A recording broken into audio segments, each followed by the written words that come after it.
Hello! అప్పటికప్పుడు దోసలేసుకోవడానికి dosa mix ఎట్లా prepare చేసుకోవాలో చెప్పేస్తా. రాసుకోవడం సాంబా. ముందుగా ఒక కప్పు మినపప్పు, ఆ మినపప్పు మెరుపు వచ్చి వెళ్ళిపోతే దాన్ని పట్టించుకోకండి మీరు. తర్వాత 2 cups any rice, red rice, white rice, ఆ రైస్, ఈ రైస్ మీ ఇష్టం వచ్చిన రైస్ ఏసేసుకొని మిక్సీ చేశారనుకోండి ఇట్లా వస్తది మిక్స్చర్. తర్వాత దాన్ని జాగ్రత్తగా ఎప్పుడు కావాలంటే అప్పుడు ఒక half an hour or 1 hour ముందు అట్లా వాటర్ వేసి సోక్ చేసుకొని ఉంచుకున్నారనుకోండి అట్లా స్మూత్ అయిపోతుంది బ్యాటర్. తర్వాత ఇట్లా తిప్పి తిప్పి తిప్పి రౌండ్గా దోశ వేశారనుకోండి అట్లా వస్తుందన్నమాట.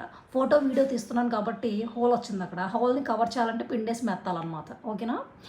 నాకు తెలిసింది ఏంటంటే బయట దొరికే దోసపిండి ఇన్స్టెంట్గా దానికన్నా ఈ మిక్స్చర్ ఇంట్లో ప్రిపేర్ చేసుకునేది బెటర్ అనిపిస్తుంది నాకు. Anyway it's like crispy only.